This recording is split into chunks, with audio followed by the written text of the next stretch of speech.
Bah, du coup, en un mois à peu près, 80 000 € de chiffre d'affaires pour 10 000 de bénéfices. On avait suivi donc une stratégie Facebook où on était parti sur 200 € de budget en fait. Ouais. Et premier jour de testing, on a fait 1600 € de chiffre d'affaires.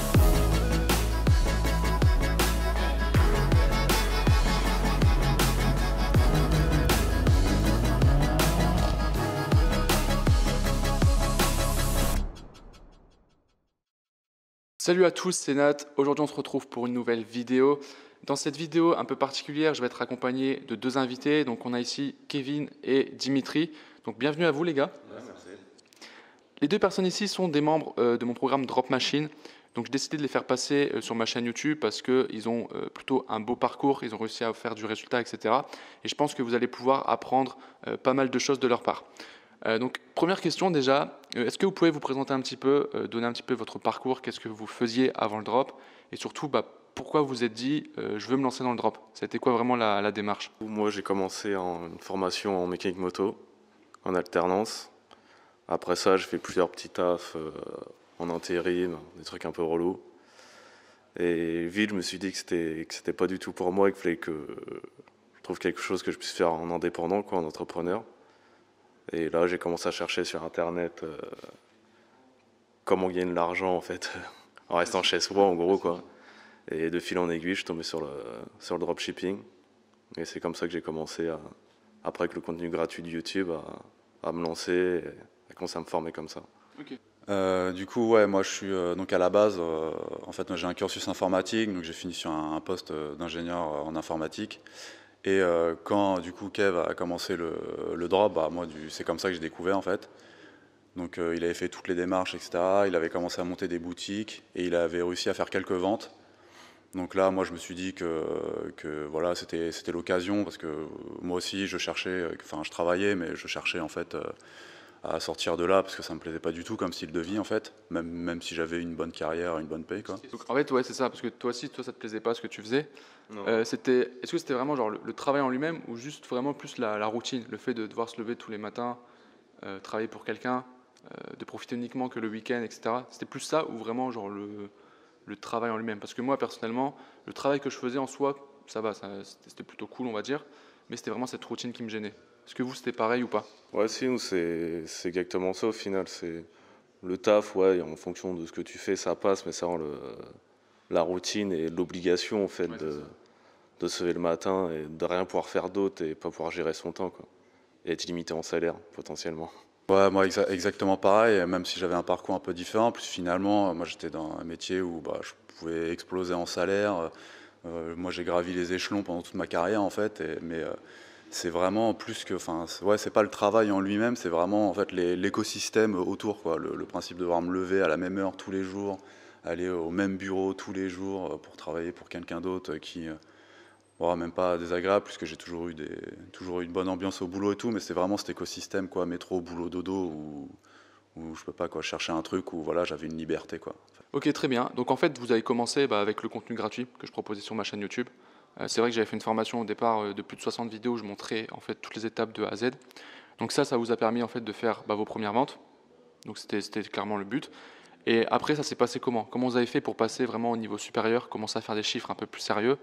Ça a été quoi la démarche? Est-ce que vous avez investi dans une formation ou pas d'ailleurs? Comment ça s'est passé? Du coup, ouais, c'est là qu'on stagnait, on s'est dit qu'il fallait plus de contenu, donc c'est là que j'ai décidé d'acheter une première formation. Ouais. Et du coup, de là, j'ai créé quelques boutiques suite à cette formation où le chiffre d'affaires a quand même progressé. On a fait quelques boutiques où le chiffre d'affaires allait de 500 jusqu'à 4 000 € de CA. Okay, ouais. Donc c'est déjà beaucoup mieux qu'au tout début. Après ça, Nat a sorti sa formation Drop Machine.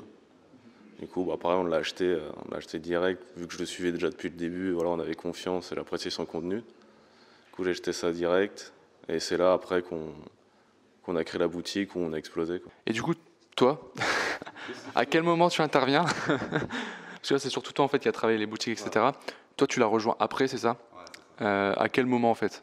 Alors ouais, moi en fait moi j'ai toujours suivi un peu ça en fait quand il a commencé à construire les boutiques, etc. Surtout que moi, comme j'ai un cursus informatique et lui non, les premières boutiques sur les thèmes gratuits, faut toujours un peu bidouiller, donc je l'ai aidé, mais j'étais vraiment en retrait par rapport à ça.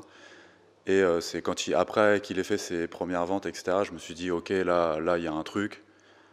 Bon, après, j'ai mis du temps en fait à quitter mon boulot, donc du coup, ça, et je l'ai rejoint en fait au moment où il a acheté le premier contenu, enfin la première formation payante en fait. Donc là, moi, j'ai pas eu ces étapes-là. En fait, j'ai pris la formation payante, j'ai tout suivi en un mois, quoi. Et après, c'est là où on a commencé à monter les boutiques et qu'on est monté à 4000 de chiffre d'affaires. Et après, voilà, on a acheté ta formation et voilà quoi. Ça marche, ok. Du coup, tu as dit, c'est là qu'après vous avez commencé à faire des chiffres sérieux. Ça a été quoi les chiffres vraiment depuis l'achat de la formation, après quand vous avez appliqué? Vous avez atteint quoi comme chiffre? Bon, déjà comme chiffre d'affaires, mais surtout comme bénéfice. Parce que c'est ça, c'est l'argent qui reste dans notre poche au final. Donc voilà, donc ça a été quoi les chiffres? En un mois à peu près, 80 000 euros de chiffre d'affaires pour 10 000 de bénéfices. Ouais, donc le bon, il a quand même été assez violent. Du coup, ouais, c'est parti tout de suite en fait. Donc c'était. Est-ce que c'était la première boutique que vous avez mis en place qui a fait ces chiffres-là après avoir suivi? Vous avez testé plusieurs produits, etc. Et ça a été quoi on va dire la stratégie? Est-ce que c'était une boutique de niche, monoproduit? Est-ce que c'était du Facebook Ads, marketing d'influence, etc. Ça a été quoi la stratégie? Bah, nous, ça a été, comme depuis le début, de toute façon, Facebook Ad et en monoproduit. Au final, c'est la stratégie que j'enseigne dans Drop Machine. Donc c'est assez logique. Ça aurait été bizarre si vous aviez fait je sais pas, du Snapchat alors que j'en parle pas.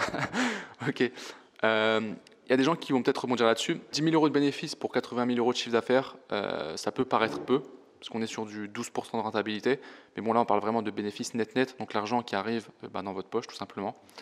Bon, ça reste quand même assez conséquent en un mois. Ça fait déjà un bon salaire. Qu'est-ce qui explique en fait ce bénéfice? Parce que je sais que, enfin moi je le sais, mais vous avez eu un produit qui a vraiment explosé très très vite. Et du coup, forcément, au départ, on n'est pas prêt, ça engendre d'autres problèmes derrière. Des blocages, etc. Et je pense que c'est ça aussi qui a fait que le bénéfice était plus faible que ce qui était prévu, entre guillemets, ce qui était au départ aussi. Voilà, comment ça s'est passé au niveau de ces chiffres-là et des problèmes qu'il y a pu avoir? Ouais, donc c'est cette boutique, donc on avait suivi donc une stratégie Facebook, on était parti sur 200 euros de budget en fait, ouais. Et premier jour de testing, on a fait 1600 euros de chiffre d'affaires. Ouais. Donc ouais, donc c'était quasiment c'était ça quoi, c'était 8-10 de moyenne de ROAS quoi. Et du coup bon bah après ça on a commencé à scaler assez vite en fait. Et ouais, en moins d'une semaine, on était déjà à 1800 euros de budget sur Facebook, ce qui nous générait du 6000 euros de chiffre d'affaires. Et donc en bénéfice net, ça nous faisait entre 1000 et 1400 euros net par jour, quoi. Et en fait, là, après ça, il y a eu quelques soucis. On a eu des problèmes avec PayPal, on a eu des problèmes de livraison, parce qu'on était juste après le confinement, en fait. On a eu les problèmes avec les banques, etc. Donc là, ouais, et en fait, la boutique, c'était le moment à marcher au mieux. Et en fait, avec tous ces problèmes-là, on a dû arrêter, on a dû la stopper, en fait. On a dû stopper les pubs pour pouvoir gérer ça, parce qu'on n'était pas prêt, en fait, à cette explosion, quoi. Ouais, c'est assez classique, surtout au départ, parce que moi, en fait, j'ai pas eu ce problème-là quand j'ai commencé, parce que j'ai pas fait autant de chiffres d'un coup. Donc ça s'est débloqué petit à petit. C'est clair que quand on fait 0 et puis d'un coup on passe à plus de 1000 euros de bénéfices par jour, on a des problèmes, forcément. Des bons problèmes. Le compte PayPal, il n'est pas habitué, donc on se prend les blocages, les vérifications, il bloque l'argent, etc. La banque, pareil. Facebook aussi, il y a eu des problèmes de blocage Facebook. Même pas, au début il n'y en a pas eu. Ok. Bon c'est après que ça arrivait. Ok. Donc entre guillemets, c'est on va dire des bons problèmes parce que ça veut dire que ça fonctionne. Donc c'est sûr qu'au début le bénéfice, il est pas, vous avez perdu du bénéfice à cause des problèmes que vous avez eus, mais il restait quand même un bon bénéfice. Donc ça c'est intéressant. Et c'est intéressant de voir ça parce qu'au final, c'est encourageant parce qu'on peut vraiment péter ultra vite.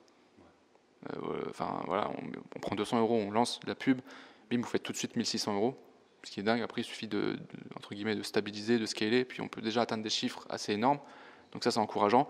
Et évidemment derrière, après on a des problèmes à gérer, mais bon, ça c'est le parcours des entrepreneurs, c'est assez logique. C'est des bons problèmes à gérer en fait. Parfait. Ok.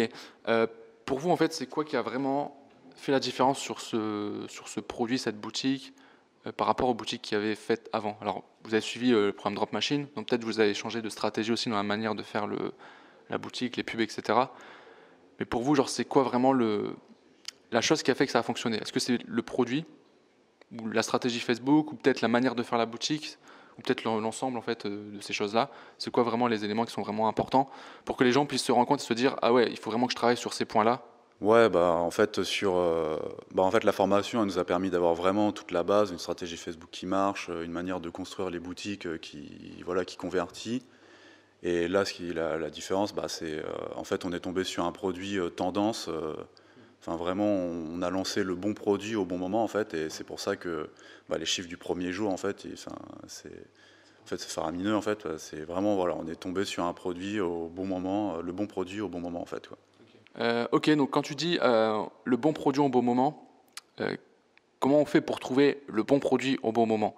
C'est quoi les méthodes, bon, sans dire les méthodes que vous avez apprises dans les formations, etc., mais grossièrement, comment ça se passe? Déjà, oui, on va se répéter, mais dans la formation, il y a les méthodes, il y a plein de méthodes et des techniques pour rechercher les produits. Mais après, ce qui a fait la différence pour nous, chose qu'on ne faisait pas avant, c'est vraiment tester, quoi. Tester un max de produits. Et nous, c'est ce qui a fait la différence. On a mis en place un process, une méthode de travail pour tester vraiment beaucoup de produits. On en teste maintenant 1 par semaine, voire 2 dans la semaine. Et c'est ça qui fait la diff, qui permet de tomber sur le bon produit. Ouais. Ne pas s'attacher au produit, pas se dire je prends ce produit-là et je reste têtu dessus. Vraiment tester un maximum. De toute façon, en fait, c'est ça, quand vous avez la stratégie, le process, vous prenez le processus, vous l'appliquez pour un produit, hop, il y a les résultats. Ça marche pas, on passe au produit suivant, puis on continue jusqu'à avoir le bon produit. Du coup, pour rebondir un petit peu sur Drop Machine, concrètement, comment ça vous a aidé? Que ce soit au niveau du contenu, de la stratégie, etc. C'est quoi pour vous qui a vraiment fait la différence une fois que vous avez rejoint le programme? Alors nous, ce qui nous a vraiment aidé, en fait, ça nous a permis de nous recadrer, en fait, déjà.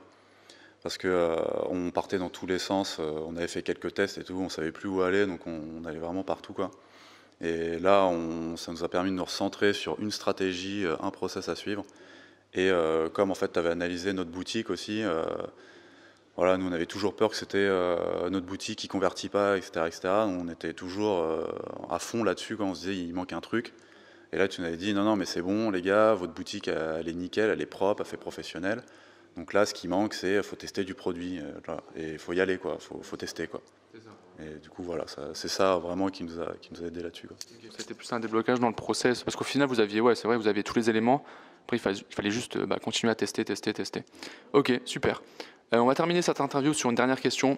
Pour ceux qui nous écoutent ici, ce serait quoi vraiment le conseil ultime, s'il y avait un seul conseil à donner qui a fait la différence pour vous, pour les gens qui nous écoutent, ça serait quoi?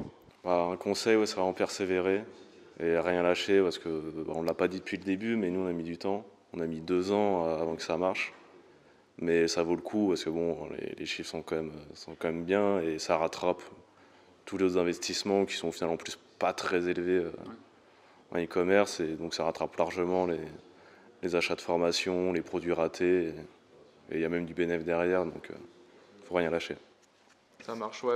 En général, c'est un conseil que je donne aussi, toujours persévérer, parce que c'est vrai, des fois on peut travailler pendant plusieurs mois, là en l'occurrence même plusieurs années, et on investit de l'argent, du temps, etc.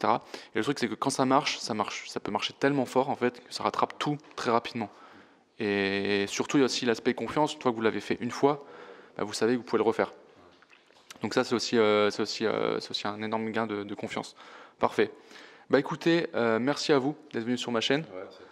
Je pense qu'on refera peut-être une interview plus tard, quand vous aurez fait d'autres chiffres encore plus élevés que les chiffres actuels. Et puis, voilà.